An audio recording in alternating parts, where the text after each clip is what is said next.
Поштовани граѓани, поштовани медиуми, како што на трибината викендот ветивме дека ќе објавуваме каде завршуваат народните пари во џебовите на кадрите на СДСМ, денеска продолжуваме со обелоденување на можеби најголемите бизнисмени од СДСМ.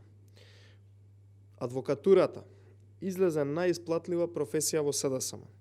После адвокатското друштво на Калеска Ванчева, кој инкасирало 55.000 евра од адвокатски услуги, сега го имаме и вториот адвокат кој што со лесни пари од СДСМ ги заработил без многу да се помачи, а од пред еден месец стана и втор човек во партијата на власт.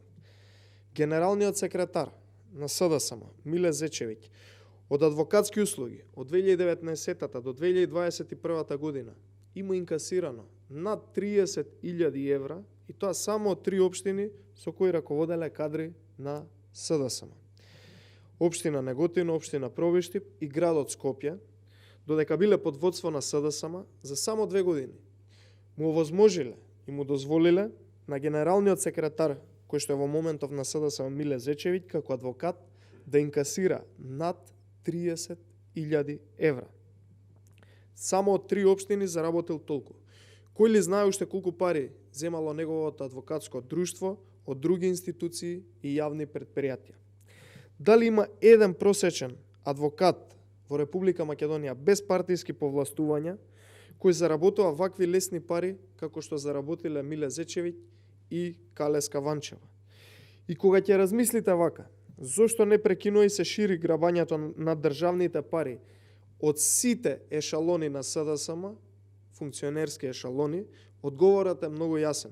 Го гледаат врвот и продолжуваат надолу сите останати. Очигледно е дека ништо не се менува во СДСМ и ги интересира единствено власта за да се здобијат со бенефиции и финансиска тежина, па така ќе продолжат да функционираат и во иднина. Не очекуваме ништо да се смени во иднина, може да биде само полошо. Замислете, кога членовите на СДСМ и сите надолу гледаат како заработува лесни пари генералниот секретар на СДСМ Миле Зечевиќ, замислете колку тие самите ќе се обидат да надокнадат и да заработат во било какви коруптивни сделки. И затоа секојдневно имаме афера до афера, која што, за жал, не завршува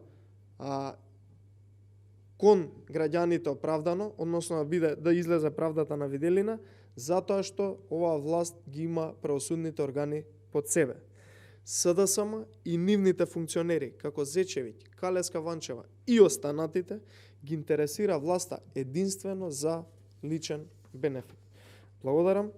Сега би сакал да одговорам на 2 прашања, односно да дадам коментар, бидејќи беа поставени од страна на 2 медиума по електронски пат. Најпрвен коментар во однос на преписките со Дуј, односно Али Ахмети. Од тука би сакал само да потенцирам и да повторам дека добро е што Ахмети на крајот признава дека покрај СДСМ главната причина за неуспех во Република Македонија, тоа е она кое што го говориме подолг период, е Дуј, а уште полошата вест за граѓаните и за Република Македонија што таа нема да запре уништувањето на Република Македонија, туку заедно со СДСМ продолжуваат да ја плjačкосуваат државата и тоа ќе трае се додека не бидат сменети од власт. Она што е многу важно е Дуј да не ја монополизира улогата кај албанците, видите ако за Дуј некогаш беа важни албанците, немаше да бидат најголемите лопови и да ги крадат со тендери, да ги плjačкосуваат и да не прават ништо корисно за нив. Секогаш кога Ахмети сака да се додвори кај некој странски фактор, тој веднаш се откажува од Косово, а секогаш кога треба да крадат и да им врват тендери во 4 очи, зборуваат во јавноста за патриотизам, нормално, за да никој не се интересира и никој не гледа како тие ги крадат и плjačкосуваат граѓаните. Критиките кон Дуј, ова е многу важно, уште еднаш го потенцирам, критиките кон Дуј како политичка партија и коалиција, односно дел од власта, не се критика кон албанците, туку критика кон криминалците кои што ги злоупотребуваат сите граѓани, вклучително албанците, за да можат да продолжат понатака да крадат. Сиромаштијата не бира по партии, не бира по националност, не бира по етникум, туку сиромаштијата е присутна кај сите граѓани во Република Македонија, и кај македонците, и кај албанците, и србите, и сите останати, се извинувам кои што не ги споменувам во моментов, само затоа што двојецот на власт СДСМ ДУИ краде. Благодарам. И вториот коментар е во врска со образовните политики кои што се одразуваат лошо на светските ранг листи. Ние не очекувавме ништо поразлично освен пат на светските ранг листи во однос на образовните политики, и тоа фијаско кое што во моментов се случува во образованието со Ковачевски, СДСМ и УКИМ со драматичен пат од 100 места на скалата на најдобри универзитети е многу евидентно и тоа е јасно. За жал, ние останавме како слепо црево, односно нашите универзитети и образование како слепо црево на Балканот, само затоа што никој, ама баш никој, не се обидува да инвестира и да се справи со проблемите во образованието. Практично го рушат се повеќе. Лошиот рейтинг на УКИМ како прв државен универзитет и најголем во Република Македонија е единствено поради лошите политики во образованието.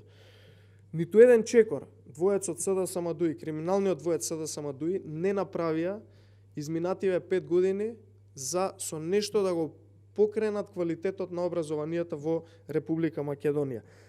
Во ниту еден момент не видовме ниту напредок во човечкиот капацитет во високото образование, ниту инвестирано во човечки капацитет, ниту инвестирано во било каква опрема во образованието, и тоа е истата онаа власт која што Ковачевски беше заменик министер за финансии, а сега е насаден за премиер од оваа партија.